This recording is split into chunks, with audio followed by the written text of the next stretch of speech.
The Great Lakes have a way of keeping their secrets. To the uninitiated, they look like lakes, calm, contained, manageable. But to the men and women who work them, they are inland seas, possessing a fury that rivals the worst the Atlantic or Pacific can summon. And among these vast waters, Lake Superior is the king. It is deep, it is cold, and it is unforgiving. There is an old saying among the mariners of the North: Superior seldom gives up her dead. On the night of November 10, 1975, that saying became a haunting reality for 29 men. In a span of seconds, a ship longer than 2 football fields, a titan of industry, simply vanished. There was no distress call. There was no lifeboat launch. 1 minute, she was a blip on a radar screen, fighting to survive a hurricane-force gale. The next minute, the screen was empty. This is the story of the SS Edmund Fitzgerald. It is a story of engineering pride, of a terrifying storm, and of a mystery that lies broken and twisted 530 feet beneath the surface. To understand the tragedy, you first have to understand the ship. When the Edmund Fitzgerald launched in 1958, she wasn't just another freighter. She was the queen of the lakes. At 729 feet in length, she was the largest ship on the Great Lakes. She was a record setter, a workhorse designed to haul massive amounts of taconite iron ore pellets from the mines of Minnesota to the steel mills of Detroit and Toledo. For 17 years, she was the pride of the Ogilvy Norton Corporation. She was fast, she was beautiful, and she was considered invincible. Captain Ernest McSorley was the man in command for her final season. A veteran mariner with over 40 years of experience, he was known as a heavy-weather captain, a man who respected the lakes but wasn't afraid to push through them. He was planning to retire at the end of the shipping season. This was supposed to be one of his final runs. On the afternoon of November 9, 1975, the Fitzgerald sat at the Burlington Northern Railroad Dock No. 1 in Superior, Wisconsin. The weather was standard for late autumn, overcast and cool. The cargo holds were filled with 26,000 tons of taconite.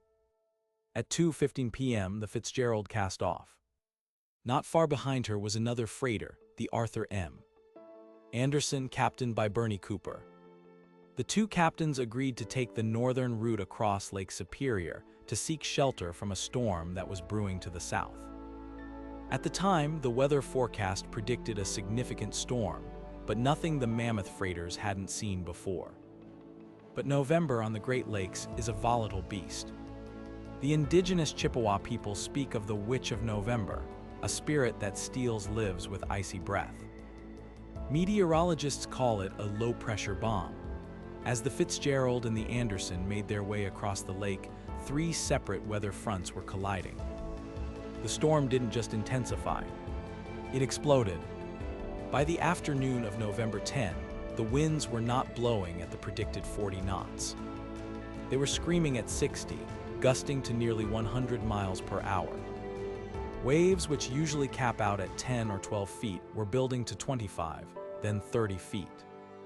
These weren't ocean swells that rolled gently. These were steep, violent walls of water that hammered the steel hulls with the force of a train collision. The Fitzgerald was in the lead, about 10 to 15 miles ahead of the Anderson. Early in the afternoon, Captain McSorley radioed Captain Cooper.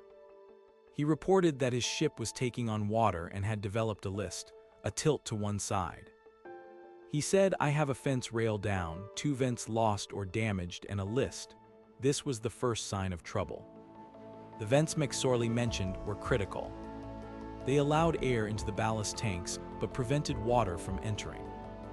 If they were damaged, water could flood the tanks, dragging the ship lower into the water.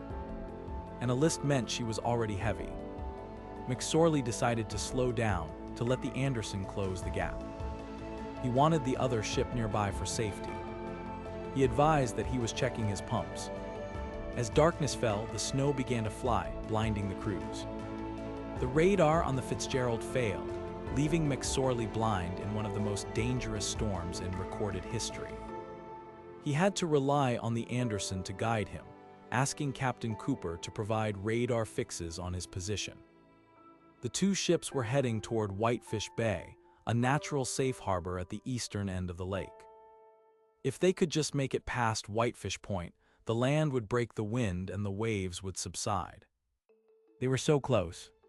At 7:10 p.m., the Anderson was struck by two rogue waves. Captain Cooper later described them as seeing the sea rise up behind him, burying the aft cabin of his ship. The water smashed over the bridge deck, 35 feet above the waterline. These monster waves hurried toward the Fitzgerald, miles ahead.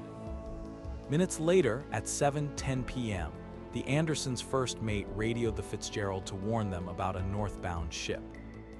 He asked McSorley how they were making out with their problems.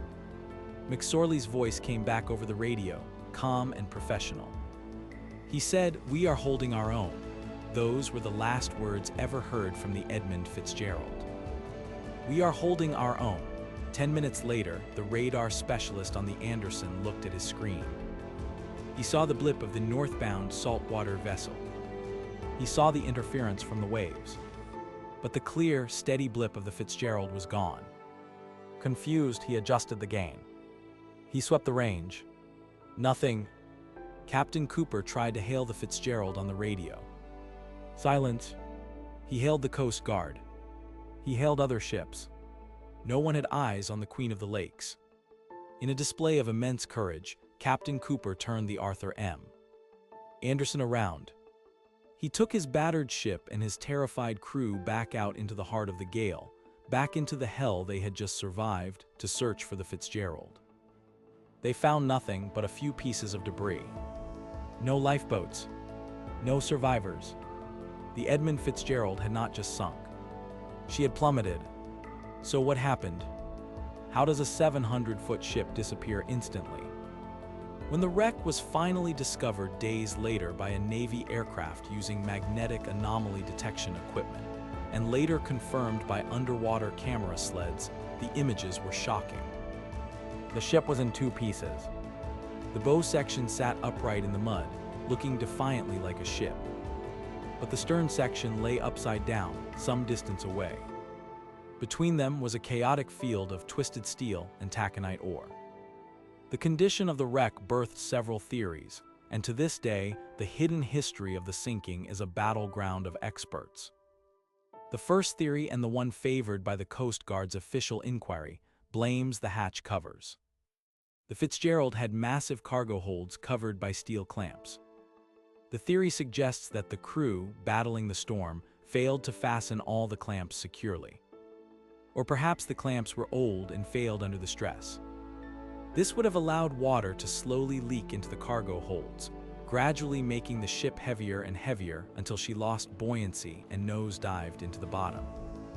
But many experienced mariners, including the crew of the Anderson, reject this. They argue that McSorley was too experienced to let that happen, and that flooding from hatches would have been slow enough to send a distress call. The second theory is the 6-fathom shoal theory. This suggests the Fitzgerald ventured too close to a dangerous shallow area near Caribou Island. If the ship, already sitting low in the water due to her heavy load and the storm, hit the bottom in a trough between waves, she could have torn open her hull. This would explain the list McSorley reported earlier. A hole in the bottom would be catastrophic and impossible to pump out. Then there is the structural failure theory. The Fitzgerald had been modified over the years, and some argued that her hull was flexible, perhaps too flexible. If she was caught between two massive waves, one lifting the bow, one lifting the stern, the middle would be unsupported. Loaded with heavy iron ore, the ship could have snapped in half on the surface.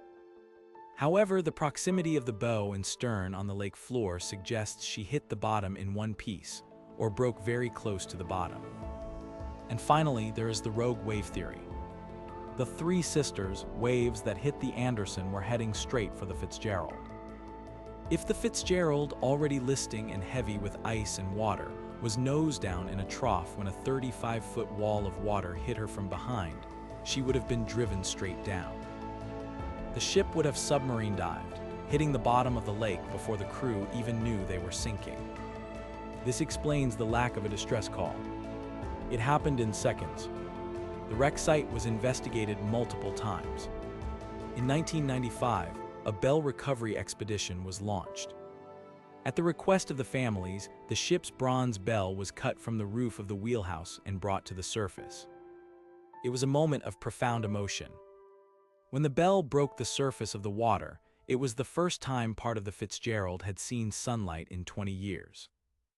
The bell was restored and now sits in the Great Lakes Shipwreck Museum at Whitefish Point. A replica was etched with the names of the 29 men and placed back on the wreck, a permanent tombstone for the crew. Today, the wreck of the Edmund Fitzgerald is a gravesite. Strict laws now prohibit diving the site to protect the sanctity of the resting place. We have the sonar maps, we have the photos, and we have the theories, but we do not have the definitive answer. Was it the hatch covers, a hidden shoal, or the sheer raw power of nature? In the end, the Edmund Fitzgerald serves as a humbling reminder of our limits. We build steel giants, we map the stars, and we harness the atom. But on a dark November night, on a lake that behaves like an ocean, nature reminded us that she is still in charge. The 29 men who died that night were fathers, sons, and brothers. They were from Wisconsin, Ohio, Michigan, and Pennsylvania. They were doing a job that powers the industrial heart of the world. Every year on November 10th, the bell at the Mariners Church in Detroit tolls 29 times. And in recent years, it tolls 30 times, the last one for all the mariners who have lost their lives on the Great Lakes. The legend lives on, from the Chippewa and the big lake they call Gitch Gumee, to the haunting folk song that keeps the story alive in our radios. The mystery of the Edmund Fitzgerald is not just about how a ship sank. It is about the enduring power of the unknown and the silence that follows the storm. Thank you for watching. If you found this story compelling, please remember to like and subscribe for more dives into the hidden history of our world. Stay curious and safe sailing.